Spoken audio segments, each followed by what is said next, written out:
Break के बाद स्वागत है आपका न्यूज इंडिया में। अब रुक कर लेते हैं अगली खबर की ओर, जहां लद्दाख में लाइन ऑफ एक्चुअल कंट्रोल पर चीन ने अपने कदम पीछे खींचे तो बातचीत आगे बढ़ गई। बुधवार को करीब 4 घंटे मेजर जनरल स्तर तक की बातचीत हुई और आज भी चीन के साथ बातचीत जारी रहेगी। हालांकि बातचीत का स्तर और लोकेशन अभी साफ नहीं है। आपको बता दें कि कल की बातचीत को पॉजिटिव बताया गया है और कहा जा रहा है कि चीन भले ही पीछे हटा है, लेकिन उसके 10,000 से भी अधिक जवान अभी भी एलएसी के पास तैनात हैं और जवाब में भारतीय सेना के भी 10 से 12,000 जवान मुस्तैद हैं और साथ ही साथ सैनिकों की अतिरिक्त टुकड़ी एलएसी पर डटी हुई है। जब तक चीन अपनी सेना को वापस नहीं बुलाता तब तक भारतीय फौज भी पीछे नहीं हटने वाली। आपको बता दें कि चीन के साथ कर्नल, ब्रिगेडियर और मेजर जनरल स्तर तक की बातचीत अभी होनी है और इस बातचीत में एलएसी पर पेट्रोलिंग पॉइंट 14, पेट्रोलिंग पॉइंट 15 और 17 पर तनाव कम करने को लेकर बात की जाएगी। बुधवार को हुई बातचीत में मेजर जनरल स्तर के अधिकारी आमने सामने बैठे। पूर्वी लद्दाख के एलएसी के करीब हुई बातचीत की एक किश्त 6 जून की हुई बातचीत से आगे की है। साथ ही साथ हम आपको बता दें कि 6 जून को जो बातचीत हुई थी उससे दोनों देशों के बीच तल्खी कम जरूर हुई है, लेकिन चीन का जो रवैया है वो बिल्कुल नहीं बदला। कुछ कदम वो पीछे हटा तो कुछ हम, लेकिन अभी भी फिंगर 4 पर पेच लगातार फंसा हुआ है और इसी वजह से पेंगोंग झील में तनाव लगातार बरकरार है। भारत सरकार दावा करती है कि पेंगोंग के किनारे पर फिंगर 1 से फिंगर 8 तक सभी इलाके भारत के हैं। तो वहीं इस पर बात करने के लिए हमारे साथ state head doctor Chandrasen Verma जुड़ चुके हैं। चंद्रसेन जी, जिस प्रकार से चीन से हमारी बातचीत का जो दौर है वो लगातार जारी है, कल भी 4 घंटे बात हुई और अभी भी ये अलग अलग स्तर के अधिकारियों के बीच में बातचीत होगी और सबसे बड़ी बात यह है कि जब बातचीत कर रहे हैं थोड़ी पीछे, हालांकि चीन हटा है, हम भी हटे, लेकिन उसके बाद भी दोनों ही सीमाओं पर 10 से 12,000 सैनिक तैनात हैं। किस हिसाब से देखते हैं आप इस पूरे घटनाक्रम को? से जुड़े सीमा क्षेत्र में कई स्थलों पर उपके विवाद को सुलझाने की प्रक्रिया तेज हो गई है। दोनों ही देश के सैन्य प्रतिनिधि आमने सामने होते हैं और कल भी जो बैठक हुई लगभग वो करीब 4.5 घंटे चली और बुधवार को जो बैठक हुई उसकी अगुवाई मेजर जनरल अभिजीत बापट ने करी और उन्होंने साफ स्पष्ट तौर पर कर दिया कि अप्रैल 2020 की जो स्थिति थी वही स्थिति होनी चाहिए।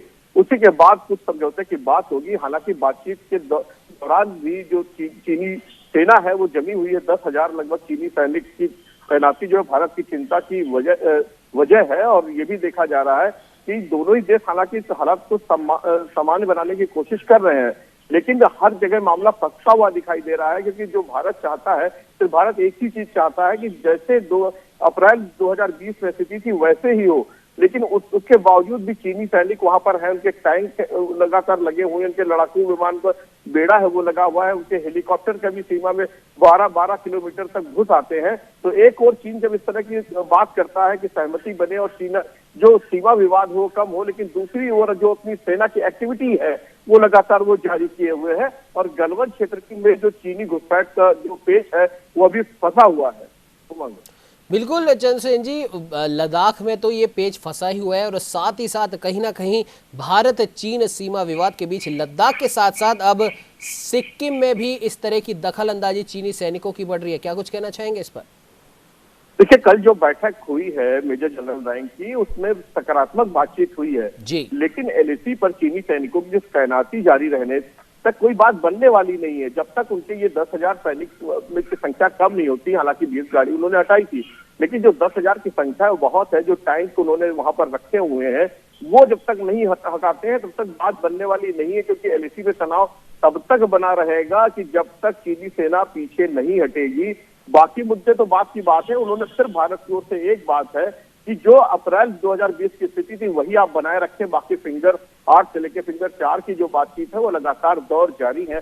आपने देखा होगा पिछले 1 महीने में कई राउंड बैठक हो चुकी है कि किसी तरीके से स्थिति तनावपूर्ण जो स्थिति है वो सामान्य हो और दोनों देशों के प्रतिनिधियों ने अपने सैनिकों का जो प्रतिनिधित्व करते हैं मेजर जनरल, उनको साफ साफ ये स्पष्ट आदेश दिए हैं कि किसी भी तरीके से तनाव कम किया जाए और तनाव जो सरहद है वो तनाव कम होना चाहिए। बिल्कुल चंद्रसेन जी, आपने सही कहा। इस समय जो पूरे विश्व में जो माहौल चल रहा है कोरोना महामारी से जूझने का, उससे इस समय लड़ना बेहद जरूरी है। सीमा विवाद तो है, वो हम बाद में भी सुलझा सकते हैं। खैर, हमारे साथ में डॉक्टर किरोड़ी सिंह जुड़ चुके हैं, विदेशी मामलों के जानकार हैं। डॉक्टर सिंह, बहुत बहुत स्वागत है न्यूज इंडिया में। धन्यवाद जी उमंग जी। जी किरोड़ी जी, जिस प्रकार से लद्दाख की सब बात कर रहे हैं, गलवान घाटी की सब बात कर रहे हैं, पेंगोंग लेक की बात कर रहे हैं, फिंगर 1 से फिंगर 8 तक की सब बात कर रहे हैं, लेकिन इसी बीच चीन ने एक और दावा ठोक दिया। हालांकि अभी न्यूज इंडिया इस खबर को कंफर्म नहीं करता है, लेकिन सूत्रों के हवाले से एक खबर आ रही है कि सिक्किम के नाकुला इलाके में भी चीनी सैनिकों ने LAC के पास जो हिस्सा काफी समय से बंद था उसे खोलने की कोशिश करी। आखिर चीन चाहता क्या है? क्यों अलग अलग जगह से भारत को परेशान कर रहा है? क्या वो भारत के बढ़ते प्रभुत्व से घबरा गया है और इसी वजह से भारत को कहीं ना कहीं इन सीमा विवादों में उलझाकर रखना चाहता है? देखिए उमंग जी, मुझे ये नहीं लगता है कि भारत के बढ़ते प्रभुत्व से चीन घबरा गया है जी, एक्चुअली इसको समझने के लिए एक तो बॉर्डर में जो अस्पष्टता है हम उसको देखें। जो आपने बताया कि सिक्किम की स्थिति है वो भी पहले से ही मीडिया में आ रही है कि वहाँ भी प्रॉब्लम है, चीन आगे बढ़ रहा है। तो ये ऐसा नहीं है कि अभी कल हुई है, पहले से है ये। तो ऐसी स्थिति में चीन को हम देखने के लिए एक तो बॉर्डर के संदर्भ में देखें, दूसरा अंतर्राष्ट्रीय राजनीति के संदर्भ में देखें, और तीसरा चीन की अपनी स्वयं की समस्याएं हैं उनके संदर्भ में देखें। और इन 3 अलग अलग हम संदर्भों में देखेंगे इसको तो हमारे अच्छी तरह ये समझ में आ जाएगी। और मुझे ये लग रहा है कि ये केवल चीन की दबाव की राजनीति है, उसमें कहीं कोई मुझे नहीं एक्सेलेट होगा या स्थिति बिगड़ेगी। चीन स्वयं नहीं चाहता है कि इस तरह के किसी मामले में चीन ज्यादा उलझे। चीन का उद्देश्य ही अलग है और चीन का उद्देश्य ये है कि चीन ये चाहता है कि जो कि उसने बहुत पहले से अपने 2 लक्ष्य तय कर रखे हैं। चीन ये चाहता है कि 2021 में वो मॉडरेटली प्रोस्पेरस सोसाइटी बनेगा, तो वो चीन बन जाएगा, उसको अचीव करने में चीन को खतरा नहीं है जी। जो दूसरा चीन का गोल है उसको लेके समस्या अंतर्राष्ट्रीय राजनीति में है और स्वयं चीन के लिए है। वो है चीन को, जब चीन की स्थापना हुई PRC की, पीपल्स रिपब्लिक की 1949 में, तो 2049 में चीन बहुत ही शक्तिशाली पावर बनना चाहता है, विश्व का सुपर पावर बनना चाहता है और उस लक्ष्य की तरफ चीन की नजर है। और उस लक्ष्य के बीच में कोई भी बाधा बनता दिखता है तो उसके लिए चीन को परेशानी हो जाती है। और चीन ने ये सोचा कि हांगकांग परेशानी हो सकता है, एक देश में 2 अलग अलग व्यवस्थाएं हैं, तो हांगकांग में सुरक्षा कानून लागू करके हांगकांग की जो स्वायत्तता थी वो खत्म कर दी।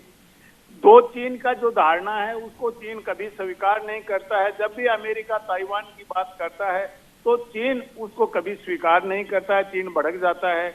अब भारत वाली स्थिति है उसमें यह है कि भारत कहीं अमेरिका के साथ न चला जाए, क्योंकि भारत अगर अमेरिका का अलाई बनता है तो चीन का जो उद्देश्य है, जो लक्ष्य है 2049 वाला, वो प्राप्त नहीं हो सकता।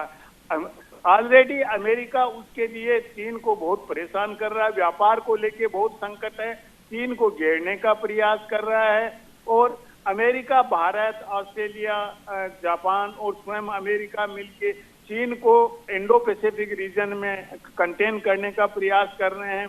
तो चीन अपने उस लक्ष्य की प्राप्ति में लगा हुआ है और उस लक्ष्य की प्राप्ति में अगर स्थिति बिगड़ती है तो बाधा होती है, चीन अपने उस लक्ष्य की तरफ कभी नहीं जा पाएगा।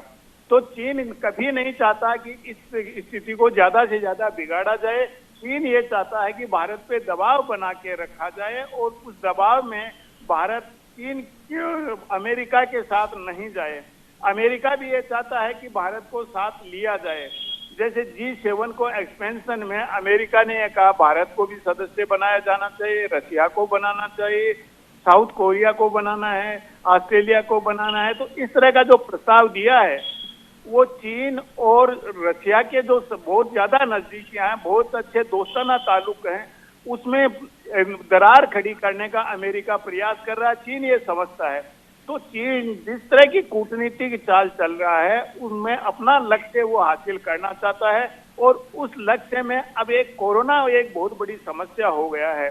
कोरोना के लेके भी अमेरिका अंतर्राष्ट्रीय स्तर पे एक ऐसा ओपिनियन बना रहा है कि चीन ने बहुत सी चीजें छुपाई, चीन इसमें जांच नहीं करने दे रहा है और उसमें कोरोना से सभी देश प्रभावित हैं।